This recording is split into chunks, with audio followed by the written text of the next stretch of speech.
EPP 5, Quarter 4, Week 4. Pangangalaga at pagsisinop ng kasangkapan at materyales sa pagkukumpuni.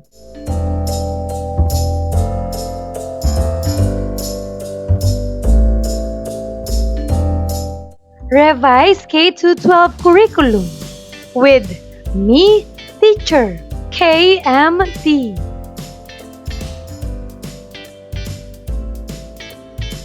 Magandang araw mga bata! Ngayon ay pag-aaralan natin ang tungkol sa pangangalaga at pagsisinop ng kasangkapan at materyales sa pagkukumpuni.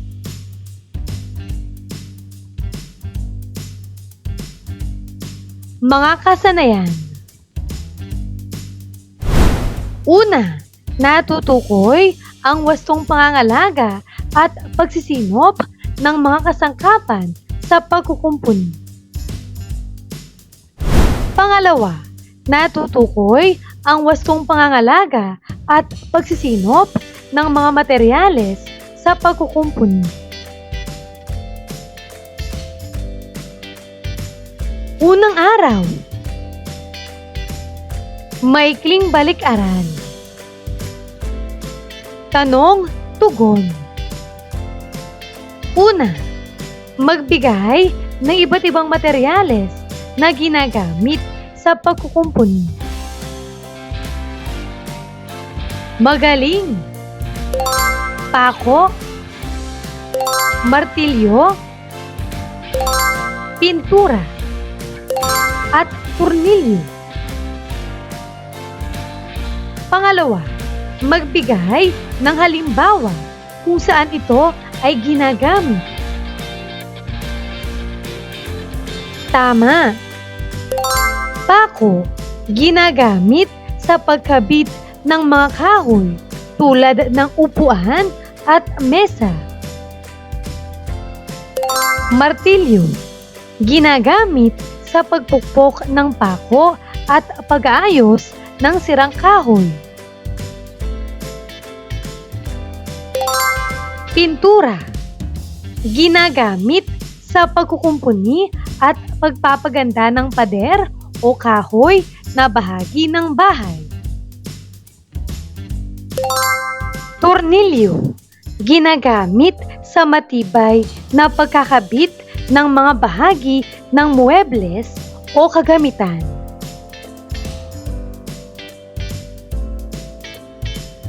Pangatlong tanong, bakit mahalagang malaman ang mga materyales sa pagkukumpuni? Magaling! Mahalagang malaman ang mga materyales sa pagkukumpuni upang masiguro na tama at ligtas ang paraan ng pagkukumpuni ng isang bagay. Nakakatulong din ito upang maiwasan ang pagkasira ng kagamitan at makatipid sa oras at gastos. Feedback. Magbigay ng brand ng mga sumusunod. Rust remover, electrical tape, wood glue, metal epoxy, wood filler. May mga brand ng materyales na mura at meron ding mamahalin. Kung ang hanap mo ay dekalidad ng materyales at pangmatagalan, angkop na bumili ng mga kilala at subok na brand ng mga materyales. Hindi lang sapat na nakikilala natin ang mga materyales sa pagkukumpuni. Makakatulong din kung alam natin ang mga brand nito upang makakapamili tayo ng naayon sa ating kailangan. Panghikayat na gawain. Paano to? I-decode ang mensahe na nakatago sa mga emojis. Gamitin ang table na nasa ibaba upang malaman ang katumbas na letra ng bawat emoji.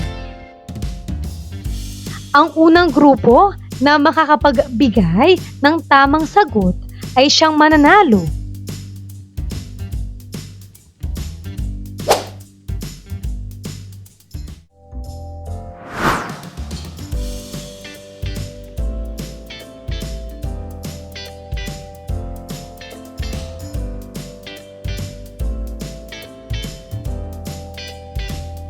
Nakita mo na ba ang nakatagong mensahe?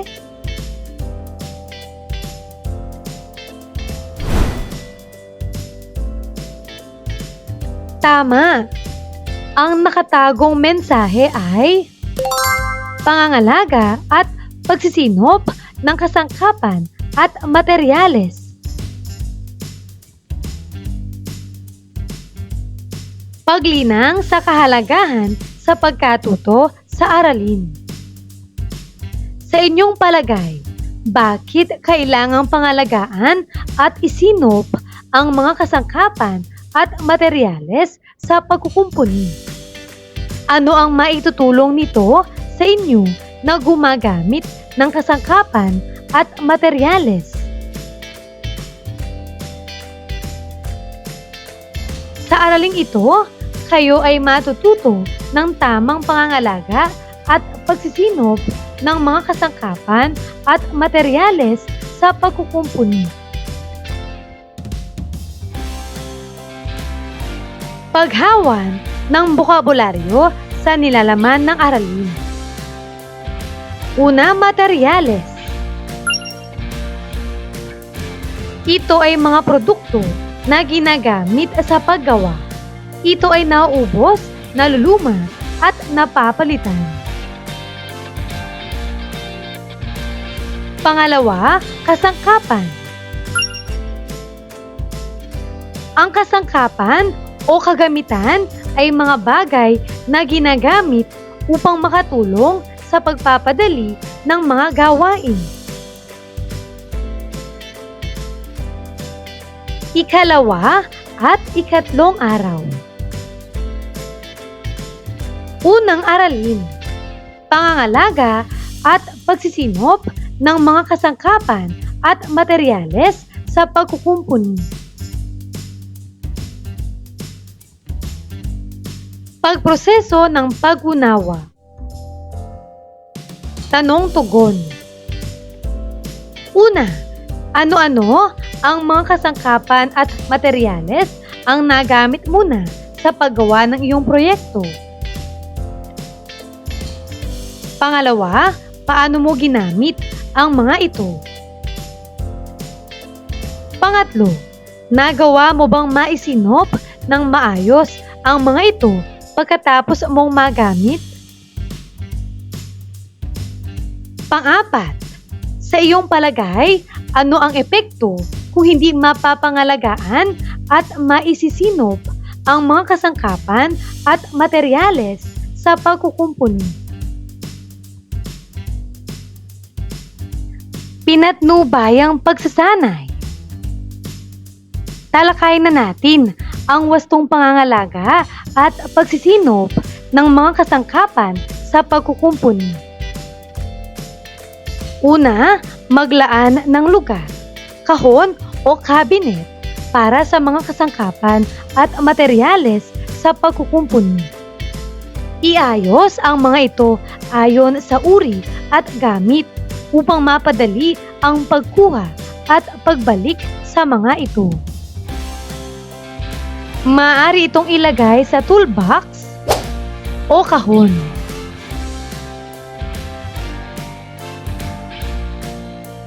Maaari rin itong ilagay sa tool cabinet kung mayroon.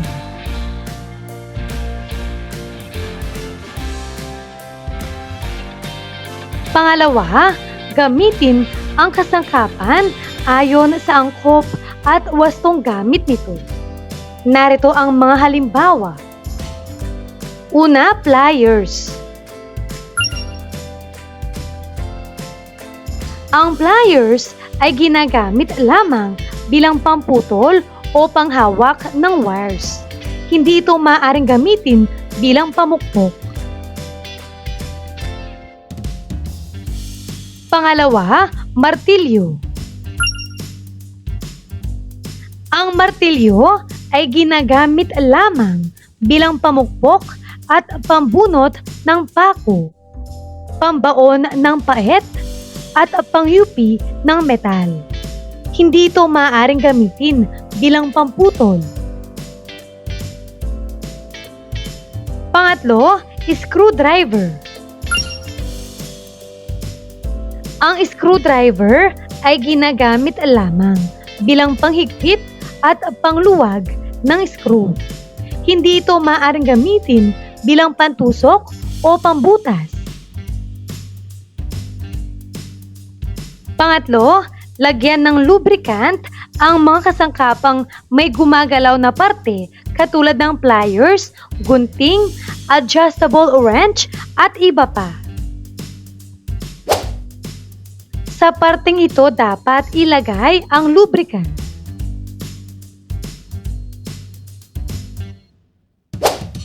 Sa parteng ito dapat ilagay ang lubricant. Siyempre, sa parteng ito rin dapat ilagay ang lubricant.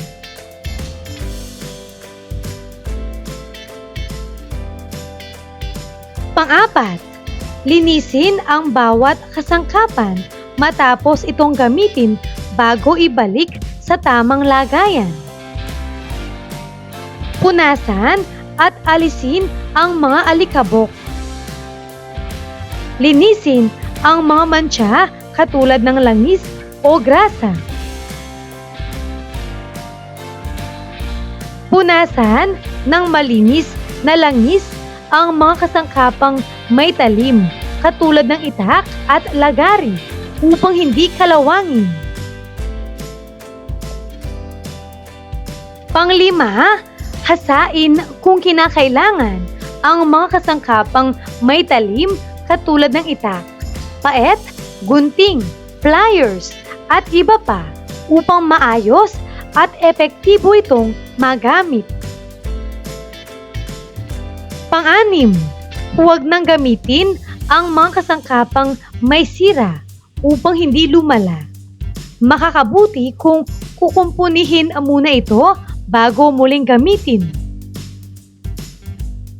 Pang-pito, basahin ang manual ng kagamitan kung hindi sigurado kung paano ito gagamitin ng tama. Aralin din natin ang wastong pangangalaga at pagsisinop ng mga materyales sa pagkukumpuni. Ilagay ang mga materyales sa lugar na hindi naaarawan o nababasa. Pagsama-samahin ang mga materyales na magkakauri o magkakasukat. Sa pamamagitan nito, mas magiging madali ang paghanap at pagsinop dito.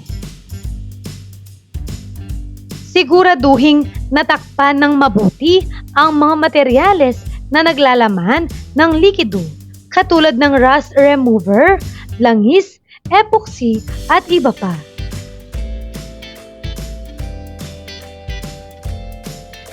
Pang-apat, sundin ang panuto kung paano ang tamang pagtatago ng materyales.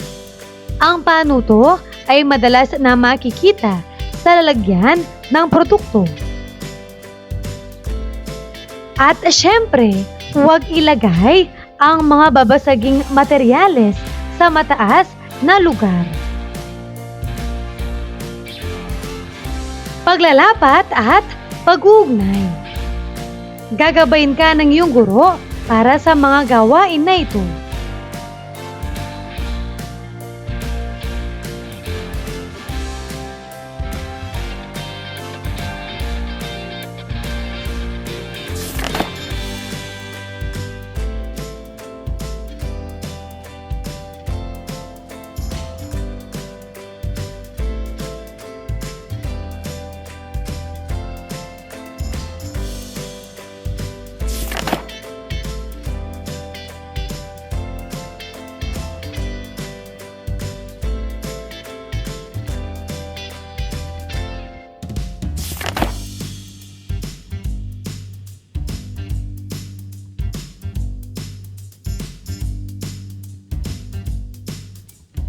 Ika-4 na araw.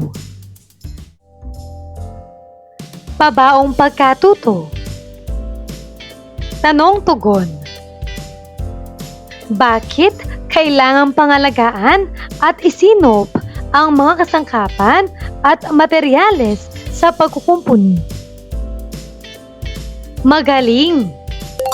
Kailangang pangalagaan at isaayos ang mga kasangkapan at materyales sa pagkukumpuni upang matiyak ang kaligtasan, mas mapabilis ang paggawa at mapahaba ang kanilang gamit.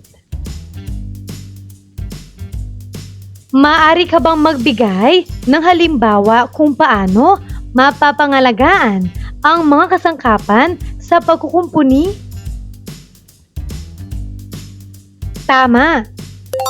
Linisin ang mga kasangkapan pagkatapos gamitin upang maiwasan ang kalawang at dumi. At ilagay ang mga ito sa tamang lalagyan o toolbox pagkatapos gamitin. Suriin paminsan-minsan kung may sira at agad itong ayusin kung kinakailangan. Magbigay naman ng halimbawa kung paano mapapangalagaan ang mga materyales sa pagkukumpuni.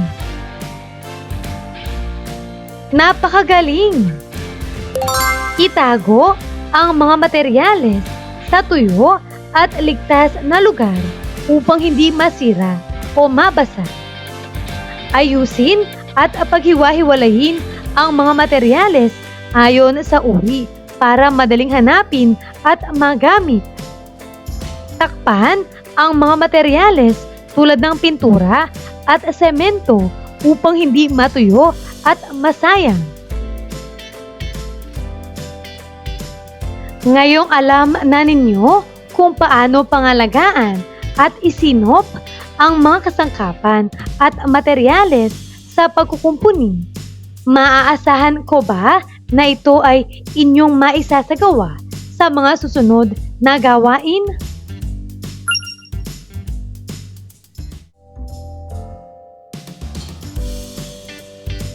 Pagninilay sa pagkatuto. Basahin at sagutin.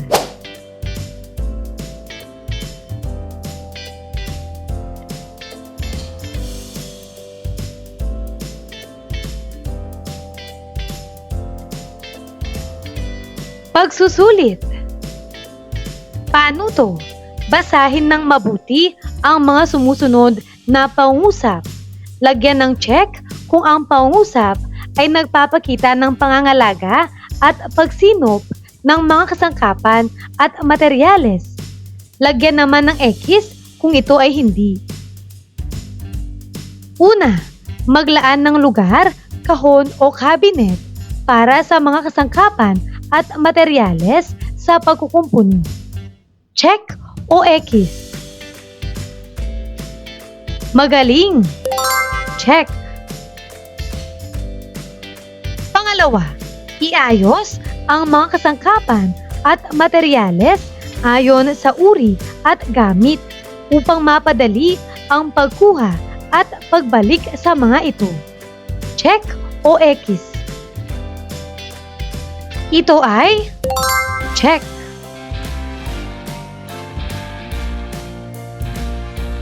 Pangatlo, ilagay ang mga materyales sa lugar na naaarawan at nababasa. Check o X. Ito ay X. Pang-apat, ilagay ang mga babasaging materyales sa mataas na lugar. Check o X. Tama. X.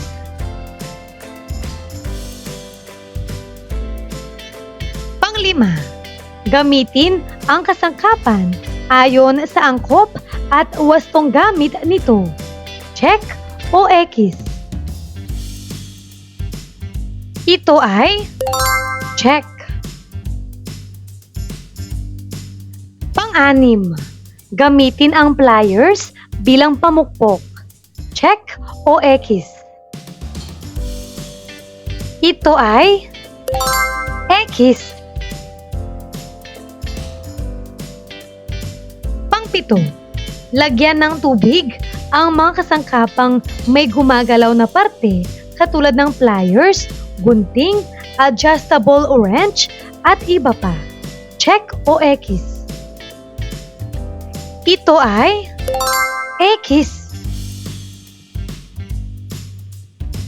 Pang-8, huwag nang gamitin ang mga kasangkapang may sira upang hindi lumala. Makakabuti kung kukumpunihin muna ito bago muling gamitin. Check o X. Tama. Check.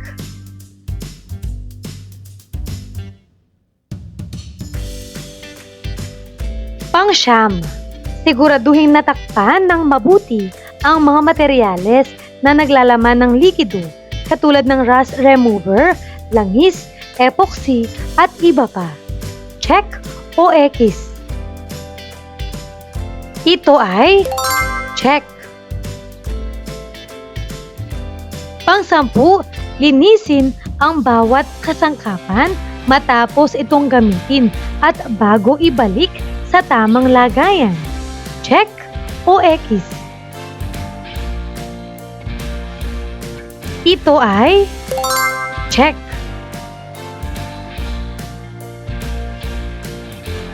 Mahusay mga bata!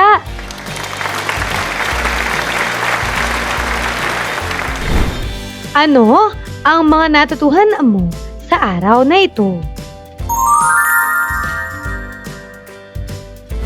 Ngayong araw na ito, natutuhan ko ang tungkol sa pangangalaga at pagsisinop ng mga kasangkapan at materyales sa pagkukumpuni. Maraming salamat sa pakikinig mga bata. Sana'y may natutuhan kayo. Huwag mong kalimutan, pindutin ang like, share, at subscribe!